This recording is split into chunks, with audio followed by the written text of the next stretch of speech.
नमस्कार दोस्तों, आज का जो टॉपिक है हमारा आयनिक बॉन्ड। ये हमारा सेकंड लेक्चर है केमिकल बॉन्डिंग पे। तो अब स्टार्ट करते हैं हम लोग आयनिक बॉन्ड। आयनिक बॉन्ड होता क्या है generally?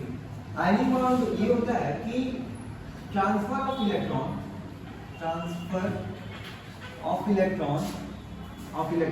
One atom to another atom, one atom to another atom. क्या होता है आयनिक बॉन्ड? हम ये बोलते हैं कि क्या होता है ट्रांसफर ऑफ इलेक्ट्रॉन। यहाँ पे ट्रांसफर होता है इलेक्ट्रॉन का एक एटम से दूसरे एटम में। लेकिन बात यहाँ पे कहीं कहीं क्लास 10 तक आप लोग को ये मिला होगा, जो इलेक्ट्रॉन का ट्रांसफर होता है वो हमारा मेटल टू नॉन मेटल होता है। जो इलेक्ट्रॉन का ट्रांसफर होता है मेटल टू नॉन मेटल होता है। Metal to non metal electrons का जो ट्रांसफर होता है मेटल से नॉन मेटल्स की ओर होता है वो आयनिक बॉन्ड होता है। या एक एटम से इलेक्ट्रॉन का ट्रांसफर दूसरे एटम में जो होता है उसी को आयनिक बॉन्ड कहते हैं। क्योंकि ये हमारा 95% सही है, लेकिन 5% ऐसा भी होता है नॉन मेटल से नॉन मेटल्स की ओर भी कहीं कहीं इलेक्ट्रॉन का ट्रांसफर हो जाता है। तो इसी को आयनिक बॉन्ड किसको कहते हैं? Transfer of electron one atom to another atom. For example ध्यान दीजिएगा सारे बच्चे, जैसे कि NaCl है, NaCl एक आयनिक बॉन्ड है। NaCl क्या है? हमारा एक आयनिक बॉन्ड है। आयनिक बॉन्ड का मतलब क्या हुआ? ये हमारा मेटल है और ये हमारा नॉन मेटल है। एक हमारा मेटल है और दूसरा हमारा नॉन मेटल है। यहाँ पे इलेक्ट्रॉन यहाँ से Na से Cl में ट्रांसफर होगा। कैसे होगा ध्यान दीजिएगा। Na का जो इलेक्ट्रॉनिक कॉन्फ़िगरेशन होता है ये होता है 281, क्योंकि एटॉमिक नंबर 11 होता है। इसका इलेक्ट्रॉनिक कॉन्फ़िगरेशन जो होता है 281 होता है। और Cl का क्या होता है? एटॉमिक नंबर 7 होता है 287 होता है। तो यहाँ पे क्या होता है ध्यान दीजिएगा, अगर Na के लास्ट सेल की बात करें तो ये हमारा Na का लास्ट सेल में 1 इलेक्ट्रॉन और फ्लोरीन के लास्ट सेल में हमारे 7 इलेक्ट्रॉन होते हैं। 7 इलेक्ट्रॉन होते हैं। ये अपना एक इलेक्ट्रॉन ट्रांसफर कर देता है, एक इलेक्ट्रॉन ट्रांसफर कर देता है तो ये Na+ बनाता है और ये अपना एक इलेक्ट्रॉन को गेन करता है, Cl- बनाता है। जब ये दोनों आपस में रिएक्शन करते हैं तो आयनिक बॉन्ड जैसा स्ट्रक्चर बनाते हैं NaCl का। तो इसी को हम लोग क्या कहते हैं? Ionic bond. जहाँ पे ट्रांसफर ऑफ इलेक्ट्रॉन होता है, transfer of electron to metal to non metal या one atom to another atom. और एक और बड़ी बात, यहाँ पे 100% ऐसा नहीं है कि मेटल से नॉन मेटल्स की ओर आता है। कभी कभी non metal to non metals भी कुछ बॉन्ड बनते हैं, उसको अभी आप लोग को नहीं पढ़ना है। तो यहाँ पे बातें क्लियर हो गई कि जो इलेक्ट्रॉन का ट्रांसफर होता है मेटल टू नॉन मेटल, ये हमारा आयनिक बॉन्ड होता है। बहुत सारे एग्जांपल हो सकते हैं। फॉर एग्जांपल MgCl2 मैग्नीशियम का लास्ट 282 होता है और Cl का 287 होता है, लेकिन दो Cl है तो 287। इन दोनों को मैग्नीशियम का एक एक इलेक्ट्रॉन मिल जाता है और अपना क्या करता है स्ट्रक्चर अपना बॉन्ड बना देता है। इसी को आयनिक बॉन्ड कहते हैं। अब क्यों आयनिक बॉन्ड क्यों बनाया जाता है? पहला क्वेश्चन आप लोग सारे बच्चों के दिमाग में ये होगा कि सर आयनिक बॉन्ड बनाया क्यों गया? आयनिक बॉन्ड इसलिए बनाया गया, ध्यान देंगे कि हमारा जो Na है और Cl है जब अलग अलग है तो इनका जो एनर्जी बहुत हाई है। इनकी एनर्जी क्या है? बहुत हाई है और ये अनस्टेबल है। और जब इलेक्ट्रॉन Na क्या किया? अपना एक इलेक्ट्रॉन दे दिया, Cl और एक इलेक्ट्रॉन Cl ने ले लिया। जब बॉन्ड बनाया तो उनकी एनर्जी कम हो गई और इनका जो अट्रैक्टिव फोर्स ज्यादा था, एनर्जी कम हो गया और वो स्टेबल हो गया। इसलिए ऐसे ही हमारा आयनिक बॉन्ड का क्या होता है? फॉर्मेशन होता है। अब इसके बाद हम लोग चलेंगे कि आयनिक बॉन्ड जो बना या कोई भी बॉन्ड बना तो इसके लिए उत्तरदायी कौन होता है? तो इसके लिए बैलेंस इलेक्ट्रॉन ही क्या होते हैं? उत्तरदायी होते हैं। आयनिक बॉन्ड बनाने के लिए या कोई भी बॉन्ड बनाने के लिए उत्तरदायी कौन होता है? हमारा होता है बैलेंस इलेक्ट्रॉन ही उत्तरदायी होता है। उसके बारे में हम डीप में पढ़ेंगे। तो यहाँ तक आप लोग नोट करेंगे, ध्यान दीजिएगा। अब हम दो टॉपिक और बात करेंगे, एक बैलेंस इलेक्ट्रॉन, एक इलेक्ट्रो बैलेंसिंग। तो बैलेंस इलेक्ट्रॉन के कारण ही हमारा कोई बॉन्ड क्या होता है? बॉन्ड का फॉर्मेशन होता है। बैलेंस इलेक्ट्रॉन ही क्या होता है, किसी भी बॉन्ड के फॉर्मेशन के लिए सबसे इंपॉर्टेंट पार्ट क्या होता है हमारा, बैलेंस इलेक्ट्रॉन। बैलेंस इलेक्ट्रॉन की वजह से ही क्या होता है हमारा कोई भी बॉन्ड बनता है। अब बैलेंस इलेक्ट्रॉन क्या होता है, तो आउटर मोस्ट सेल में जो इलेक्ट्रॉन होते हैं, आउटर मोस्ट सेल में जो इलेक्ट्रॉन होते हैं उसी को बैलेंस इलेक्ट्रॉन कहते हैं।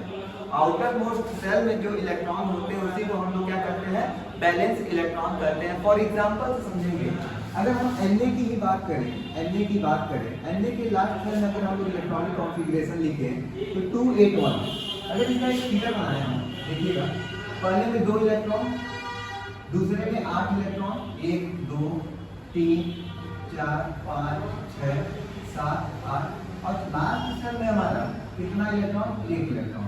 इसी इलेक्ट्रॉन को हम लोग बैलेंस इलेक्ट्रॉन कहते हैं। इसी इलेक्ट्रॉन को हम लोग क्या करते हैं, बैलेंस इलेक्ट्रॉन कहते हैं। और यही क्या होता है, बॉन्ड के फॉर्मेशन के लिए सबसे इंपॉर्टेंट रोल अदा करता है बैलेंस इलेक्ट्रॉन। और ये देखिए Na का हो गया। और Cl की बात करें तो Cl के पहले में 2 इलेक्ट्रॉन, दूसरे में 8 इलेक्ट्रॉन, 3 4 5 6 7 8 और तीसरे में हमारा 7 इलेक्ट्रॉन, 1 2 3 4 5 6 7। ये लास्ट इलेक्ट्रॉन क्या होता है, यही इलेक्ट्रॉन उठ के इसमें चला जाता है और सोडियम में इलेक्ट्रॉन दिया तो Na+ बनाया और Cl, ये Cl है, Cl इलेक्ट्रॉन को एक क्या किया, अपने में लिया, ग्रहण किया, इसलिए क्या बनाया Cl-, क्योंकि ये क्या कर रहा है, गेन ऑफ इलेक्ट्रॉन करता है और Na क्या कर रहा है, लूज ऑफ इलेक्ट्रॉन। तो NaCl का फॉर्मेशन होता है तो NaCl बॉन्ड बनता है और यही आयनिक बॉन्ड। तो कोई भी बॉन्ड बनने के लिए इसका सबसे ज्यादा उपयोग हुआ। तो आप सारे बच्चे देख सकते हैं बैलेंस इलेक्ट्रॉन ही क्या होता है, कोई भी बॉन्ड बनाने के लिए उत्तरदायी होता है बैलेंस इलेक्ट्रॉन। तो बैलेंस इलेक्ट्रॉन क्या होता है, लास्ट सेल का इलेक्ट्रॉन ही क्या कहलाता है, बैलेंस इलेक्ट्रॉन कहलाता है।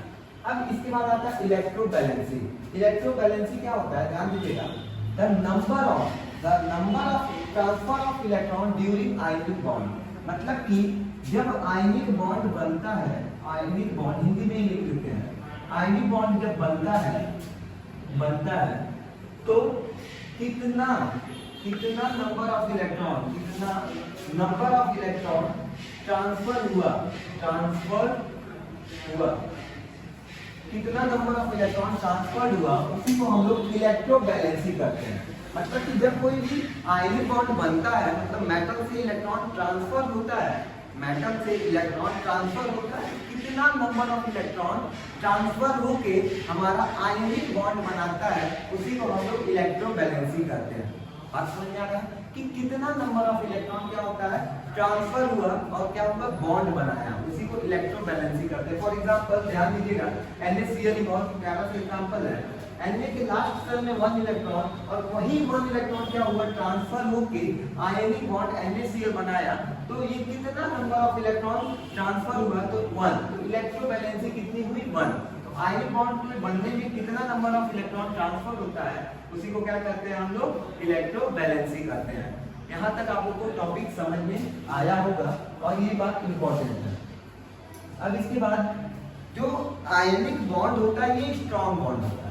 पहली बात, आयनिक बॉन्ड जो होता है ये स्ट्रॉन्ग बॉन्ड होता है, स्ट्रॉन्ग बॉन्ड होता है और इसकी जो एनर्जी होती है, energy something around 200 kilo joule per mole होता है, 200 किलो जूल पर मोल होता है, मतलब इसकी एनर्जी बहुत हाई होती है। और एक बात और सबसे इंपॉर्टेंट बात, जो हमारा आयनिक बॉन्ड होता है वो बहुत तेज रिएक्शन करता है, ये बहुत तेज, मतलब 10⁻⁻6 to 10⁻⁸ सेकंड में ये रिएक्शन क्या होता है, कंप्लीट हो जाता है। मतलब कि Na इतना इलेक्ट्रॉन देने का इच्छुक होता है और Cl इतना इलेक्ट्रॉन लेने का इच्छुक होता है कि ये रिएक्शन 10⁻⁻6 सेकंड, मतलब 1/1 लाख 10 लाख सेकंड के अराउंड ये रिएक्शन हो जाता है, मतलब 0.00001 सेकंड में ये रिएक्शन कंप्लीट हो जाता है। तो आयनिक बॉन्ड जो होता है बहुत तेज रिएक्शन शो करता है। तो यहाँ तक हमारा आयनिक बॉन्ड के बारे में छोटी छोटी जानकारी थी, क्योंकि आपको सामने दे चुके हैं। इसके बाद आयनिक बॉन्ड के बारे में और सारी जानकारी इसके बाद देंगे, यहाँ तक नोट कर लीजिए। ध्यान दीजिएगा सारे बच्चे। अब क्या है, favourable condition for ionic bond formation. ऐसा कौन सा कंडीशन होता है जिसपे आयनिक बॉन्ड फेवरेबल होता है, मतलब कि आयनिक बॉन्ड बनना चाहता है। सबसे ज्यादा फेवरेबल कंडीशन आयनिक बॉन्ड बनने के लिए क्या क्या होते हैं, ये 3 कंडीशन होते हैं। तीनों कंडीशन को बारी बारी से हम पढ़ते हैं। पहला है आयोनाइजेशन एनर्जी, आई का मतलब होता है आयोनाइजेशन एनर्जी शुड बी लो। अब आयोनाइजेशन एनर्जी शुड बी लो का मतलब क्या होता है कि आयोनाइजेशन एनर्जी क्या होना चाहिए, हमारा लो होना चाहिए। तो पहली बात ये है लो होने के लिए पहले आयोनाइजेशन एनर्जी क्या होता है, what is the ionization energy. तो आयोनाइजेशन एनर्जी क्या होता है, जैसे कि कोई भी हमारा एटम है, एटम का जो लास्ट इलेक्ट्रॉन है, लास्ट इलेक्ट्रॉन का बैलेंस इलेक्ट्रॉन का अपना सेल छोड़ के, मतलब वो अपना सेल क्या करे छोड़ने में, लास्ट सेल छोड़ने में जितना एनर्जी क्या होता है, जितना एनर्जी लगता है, मतलब कि वो लास्ट बैलेंस इलेक्ट्रॉन को निकालने में जितना एनर्जी लगता है उसी को आयोनाइजेशन एनर्जी करते हैं। जैसे कि ये हमारा लास्ट बैलेंस इलेक्ट्रॉन है, इस इलेक्ट्रॉन को निकलने में, अपना बैलेंस सेल को क्या करते हैं छोड़ने में जितना एनर्जी लगता है उसे बैलेंस इलेक्ट्रॉन या सॉरी आयोनाइजेशन एनर्जी करते हैं। ये लास्ट सेल का इलेक्ट्रॉन है, इसको निकलने में, अपने सेल को छोड़ने में जितना एनर्जी देना पड़े और ये निकल जाए उसको आयोनाइजेशन एनर्जी करते हैं। तो ये बोला है आयोनाइजेशन एनर्जी से लो।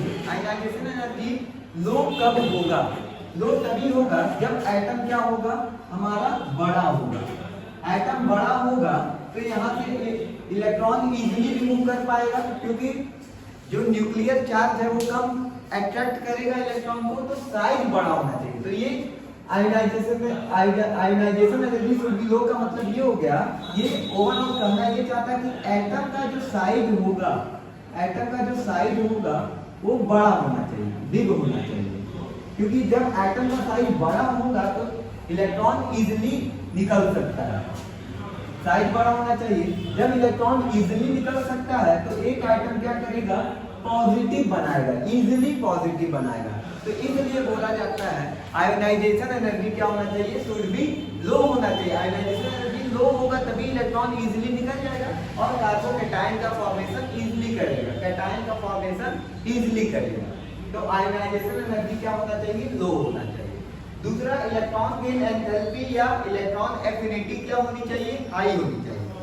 अब सबसे पहली क्वेश्चन तो यही होता है सर इलेक्ट्रॉन एफिनिटी क्या होता है। इलेक्ट्रॉन एफिनिटी ये होता है इलेक्ट्रॉन को अपनी ओर खींचने की टेंडेंसी किसकी ज्यादा है, बात समझ में आ रहा है। जैसे कि कोई भी एटम है, कोई भी एटम है, ये इलेक्ट्रॉन को कितने हाई टेंडेंसी से अपनी ओर क्या कर रहा है, खींच रहा है, बैलेंस इलेक्ट्रॉन में खींच रहा है। तो कौन इलेक्ट्रॉन को अपनी ओर हाई टेंडेंसी से खींचेगा, जिसका न्यूक्लियर चार्ज क्या होगा, ज्यादा होगा। जिसका न्यूक्लियर चार्ज ज्यादा होगा उसका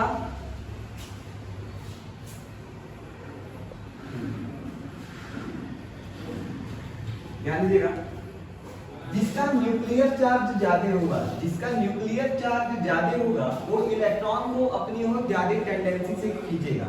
तो इलेक्ट्रॉन एफिनिटी का मतलब क्या होगा कि इलेक्ट्रॉन को कितनी तेजी से अपनी ओर खींचना।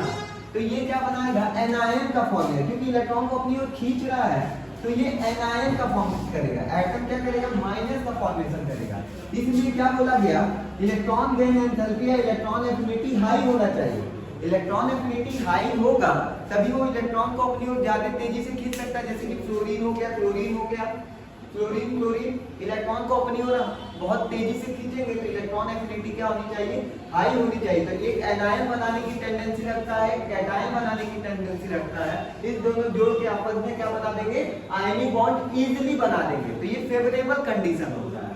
और जो लास्ट वाली बात है ये तो सबसे इंपॉर्टेंट है, इसका तो सेपरेटली लेक्चर भी बनेगा, अभी इसका सेपरेट लेक्चर भी हम देंगे।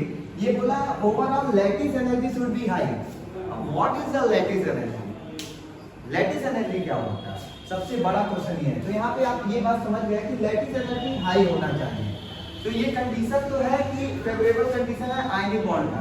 अब लैटिस एनर्जी क्या होता है वो उसके बाद हम लास्ट लेक्चर, इसके बाद का लेक्चर जो पढ़ेंगे इसके बाद ही ऐड कर लेंगे। ये हमारा क्या होगा, लैटिस एनर्जी के बारे में पूरा कंडीशन बताएंगे और बॉर्न हैवर्थ साइकिल्स के बारे में भी बताएंगे। तो इससे हमारा कंडीशन फुलफिल हो जाता है। तो favourable condition for ionic bond के लिए आयनाइजेशन एनर्जी लो होना चाहिए, एटम का साइज बड़ा होना, सॉरी इलेक्ट्रॉन की एंथैल्पी हाई या इलेक्ट्रॉन एफिनिटी हाई होना चाहिए, लैटिस एनर्जी भी हाई होनी चाहिए। अब इसके बाद हम लैटिस एनर्जी के बारे में ओवरऑल पूरी बातें पढ़ेंगे। तो यहाँ तक आप सारी बच्चे नोट कर सकते हैं और जो जो बातें सीखे हैं सारी लिखिए।